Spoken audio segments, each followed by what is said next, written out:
The present project intends to develop an experiment that can prove the first and the second law of thermodynamics. The first law of thermodynamics states that between any two equilibrium states, the change in internal energy is equal to the difference of heat transferred into the system and work done by the system. The second law of thermodynamics states that a natural process that starts in one equilibrium state and ends in another one will go in the direction that causes the entropy of the system, plus the environment to increase for an irreversible process and to remain constant for a reversible process. The first and second law of thermodynamics constrain the operation of a heat engine, the type of engine chosen. The first law is the application of conservation of energy, while the second law sets the limits of the efficiency of the machine and determines the direction of energy flow. The proposed thermodynamical experiment to prove the previously stated laws is to design and create a Stirling engine. The Stirling engine is designed so that the working fluid, in this case air, is generally compressed in the colder portion of the engine and expanded in the hotter portion. The main objectives of this experiment are: prove the first law of thermodynamics, prove the second law of thermodynamics, state and calculate the energy equation, identify theoretically and experimentally the four basic phases of the Stirling cycle, obtain the PV diagram of the Stirling cycle, include sensors and digital components to register the temperature reached and the RPM. The material used for this experiment is steel cans, aluminum, annealed wire, stainless steel wire, mag welding, MDF of 3 mm.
There were two attempts to build a working Stirling engine. Unfortunately, both attempts resulted in failure. There are several factors that heavily affected the model.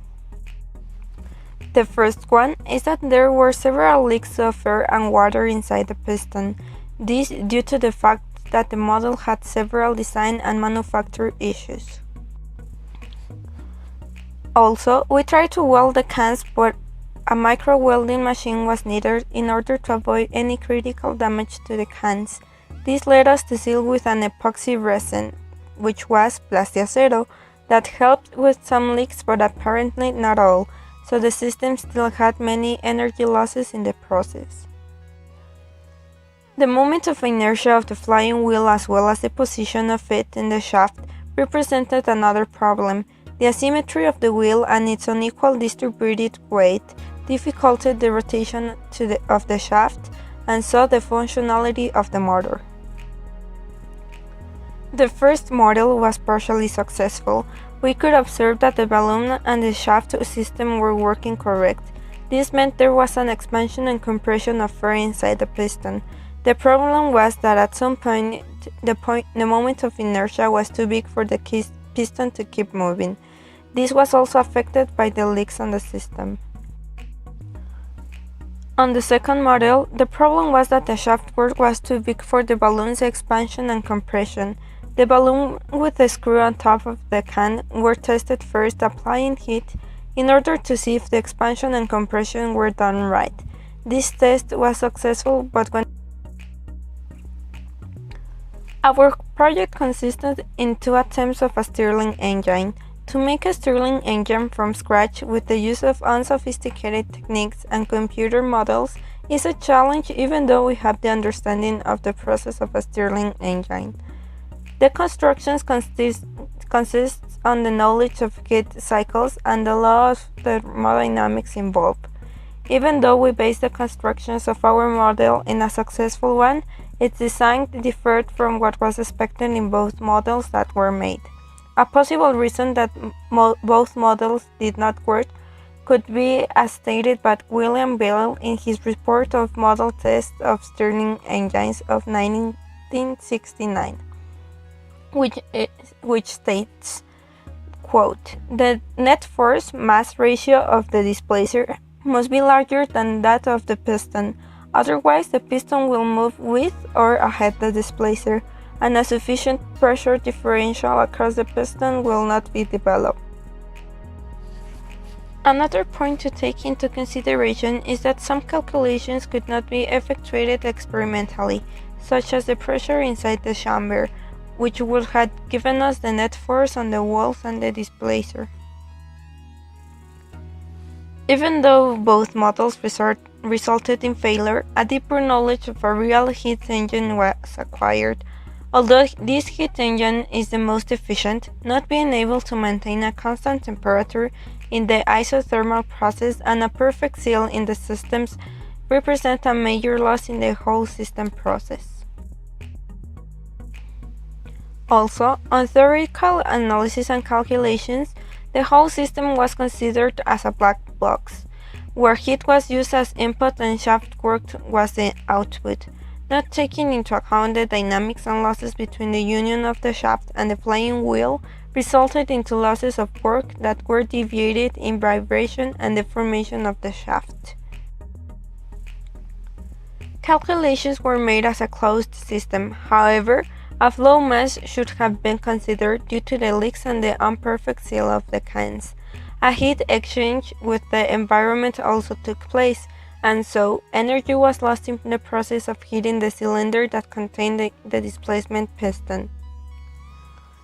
Another important consideration was that due to the fact that not a perfect manufacturing process was held on the transversal area of the piston, this fundamental element was not ideal, and combined with a not rigid shaft connected to the piston, the expansion of the fluid was not optimum for the process needed.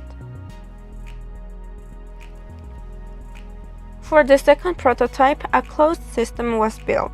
Instead of a gamma motor as in the first prototype, a beta one was chosen. The main reason why the second prototype could work efficiently was because a displacement piston was needed and none was made. The first and second law of thermodynamics were proved with the model. As the first law states, energy cannot be created or destroyed, it is only transformed. The thermal energy applied as fire to the bottom can is transformed into the shaft work through the displacement piston. The change of pressure and a specific volume have to be accomplished in a short time in order that the boundary work creates an impact force that allows the moment of inertia of the flywheel to start the motor and create the energy needed to start the cycle and produce an acceleration on the flywheel. The second law states that energy has not only quantity but also quality, and it also states that heat flows naturally from regions of higher temperature to regions of lower temperature, but that it would not flow naturally the other way. In the system built proves this when the solid alcohol started to hit the can. We have to take into consideration that all the energy released had losses and the quality of the energy of the piston was low. This caused that the system did not move as expected.